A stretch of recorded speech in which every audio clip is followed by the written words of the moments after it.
அம்மா அப்பா இல்லாம வளர்ந்த ஒரு பொண்ணு. சின்ன வயசுல இருந்தே சொந்தக்காரங்களுடைய வளர்ப்புல வளர்ந்தவ. சொந்தக்காரங்க வளர்த்தாங்க அப்படின்னா நல்லா எல்லாம் வளர்க்கல. அவங்க வீடுகள்ல காசு இல்லாத வேலைக்காரியா இருந்தேன். எனக்கு 2 மாமா, பெரியம்மாங்க, சித்திங்க, தாத்தா, பாட்டின்னு எல்லாருமே இருக்காங்க. ஆனா எனக்கு ஆறுதல்னு பார்த்தா யாருமே இல்ல. பல நேரங்கள்ல அம்மா இல்லையே அப்படின்னு ஏங்கி தவித்த நாட்கள் நிறையவே இருக்கு. அவங்க வீட்டு பிள்ளைங்கள்லாம் அவங்களோட பேரண்ட்ஸோட இருக்கும்போது எனக்கு ரொம்பவே கஷ்டமா இருக்கும். எனக்கும் அம்மா அப்பா இருந்திருந்தாங்கன்னா நானும் சந்தோஷமா வாழ்ந்திருக்கலாமேன்னு தோணும். அப்படியா கஷ்டத்திலயும் ஏக்கத்திலயும் நான் வாழ்ந்துட்டு இருந்தேன். அந்த வீட்டுக்கும் இந்த வீட்டுக்குமா பந்தாடுவாங்க. எத்தனை வீட்டு வேலை செய்ய முடியுமோ அத்தனையும் செஞ்சு கொடுப்பேன். சரியா படிக்க வைக்கல, ஆனா படிக்க ரொம்ப ஆசை. இப்படியா ஒரு கொடுமையான வாழ்க்கை. எனக்கும் அவருக்கும் 14 வயசு வித்தியாசம். ஒருத்தருக்கு கல்யாணம் பண்ணி வச்சாங்க. அவருக்கு ஆல்ரெடி உடம்புல நிறைய பிரச்சனைகள் இருந்துச்சு. எதுவுமே என்கிட்ட சொல்லல, மறைச்சு கல்யாணம் பண்ணி வச்சிட்டாங்க. கல்யாணம் ஆகி ஒரே வருஷத்துல எனக்கு ஒரு பொம்பளை புள்ள பிறந்துச்சு. ஃபர்ஸ்ட் எடுத்தோன்னே பொம்பளை புள்ளையா அப்படின்னு கேட்டாங்க. ஒரு ஆம்பளை பையன் வேணும்னு சொன்னாங்க. திருப்பியும் 2 வருஷம் கழிஞ்சு ஒரு குழந்தை பிறந்துச்சு. அதுவும் ஒரு பொம்பளை புள்ள. மறுபடியும் ஆம்பளை பையன் வேணும்னு சொன்னாங்க. மறுபடியும் ஒரு 2 குழந்தை பிறந்துச்சு. 2மே பொம்பளை புள்ளையா போச்சு. வீட்டு வேலை, குழந்தைங்களை பாத்துக்கணும், எல்லாமே நான் தான் செஞ்சேன். உனக்கெல்லாம் கல்யாணம் ஆனதே பெருசு, நீ எல்லாம் இந்த உலகத்துல வாழ்ந்துட்டு இருக்கிறதே அதிசயம்னு ரொம்ப ஏளனமா பேசுவாங்க. சின்ன வயசுல இருந்தே கஷ்டத்தை மட்டுமே பார்த்து வளர்ந்த எனக்கு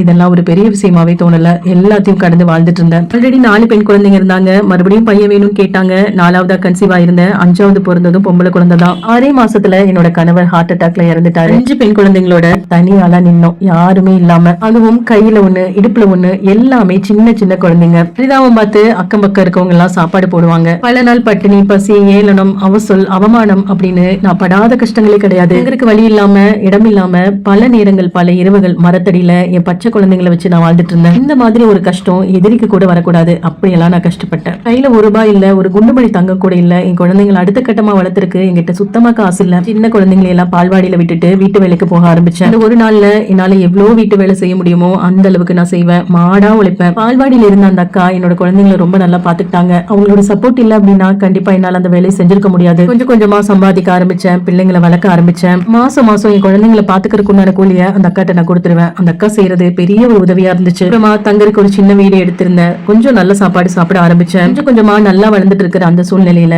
எவன் கூட போற, எவன் கூட போய் சாப்பிட்டுட்டு வர, எவன் கூட போய் சம்பாதிச்சுட்டு வரேன்னு கேவலமா பேசுவாங்க. குழந்தைங்களை பாத்துக்கிறதுக்கு வரல, எனக்கு ஒரு ஆறுதல் சொல்ல கூட இல்ல. ஆனா இந்த மாதிரி அவசல் சொல்றதுக்கு எல்லாருமே வந்தாங்க.